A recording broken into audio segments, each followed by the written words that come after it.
ایک عظیم مفکر اور مصلح پیدا ہوا تھا جس کا نام تھا محمد ابن عبد الوہاب. یہ عرب کے ایک ایریے نجد میں پیدا ہوئے تھے، اسی وجہ سے ان کو نجدی بھی کہا جاتا ہے. نام کیا تھا؟ محمد. باپ کا نام کیا تھا؟ عبد الوہاب. پیدا کب ہوئے؟ 1115 ہجری کے اندر. اب ان کا نام محمد، تو ان کی طرف اگر اہل حدیثوں کو منسوب کر کے بولنا ہے تو محمد ہی بولو، اس لیے کہ ان کا نام محمد تھا. اور اگر باپ کی طرف منسوب کر کے ہم کو وہابی کہا جاتا ہے تو ان کے باپ کا نام تو وہاب نہیں تھا، عبد الوہاب تھا، تو عبد الوہاب ہی بولو، اس لیے کہ ان کا نام عبد الوہاب تھا، وہاب نہیں تھا.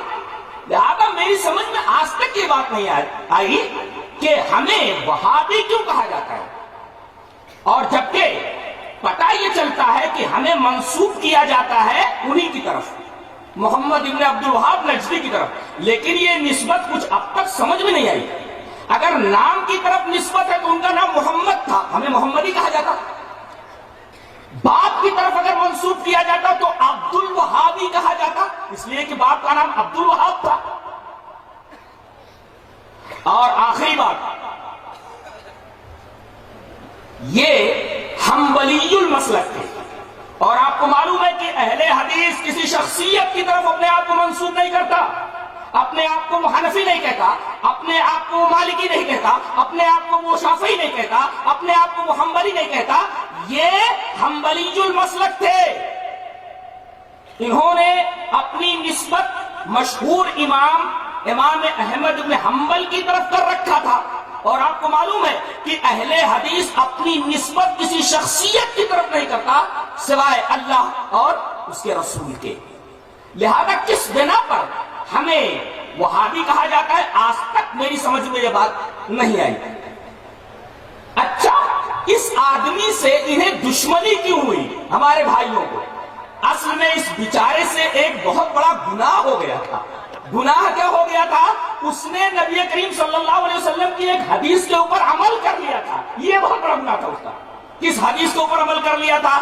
اس سے پہلے کہ میں وہ حدیث آپ کے سامنے پیش کروں، میں یہ بتا دوں کہ ایک زمانہ ایسا تھا کہ سعودی عرب کے اندر قبروں کو پختہ بنا لیا گیا تھا، اور پکی قبریں بنا بنا کر کے لوگ ان قبروں سے استمداد کرتے تھے، قبر والوں کو مشکل کشائی کے لیے پکارتے تھے، ان سے استمداد کرتے تھے، مدد مانگتے تھے.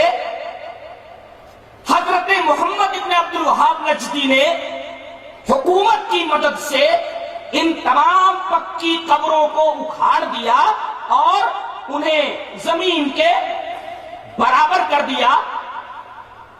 انہوں نے کون سا گناہ کیا؟ انہوں نے جو یہ عمل کیا در حقیقت نبی کریم صلی اللہ علیہ وسلم کی ایک حدیث کی روشنی میں کیا. اور اگر حدیث پر عمل کرنا گناہ ہے تو یہ گناہ ان سے ہوا ہے. وہ کون سی حدیث ہے؟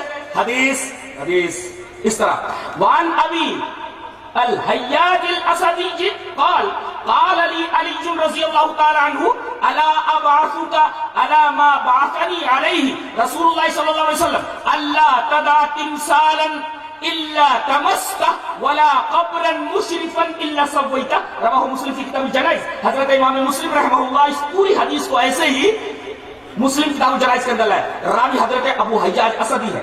حضرت ابو حیاج اسدی سے روایت ہے، وہ کہتے ہیں کہ نبی کریم صلی اللہ علیہ وسلم کے داماد محترم حضرت علی رضی اللہ تعالیٰ عنہ نے مجھ سے کہا کہ ابو حیاج، کیا میں تجھے ایسی مہم کے اوپر نہ بھیج دوں جس مہم کے اوپر خود جناب محمد رسول اللہ صلی اللہ علیہ وسلم نے مجھے بھیجا تھا؟ ابو حیاج نے کہا کہ اے نبی کے داماد محترم، جس مہم پر نبی نے آپ کو بھیجا تھا، اگر آپ مجھے بھیجنا چاہتے ہیں تو یہ میرے لیے سعادت کی بات ہے. وہ مہم کون سی تھی جس مہم پر نبی نے آپ کو بھیجا تھا؟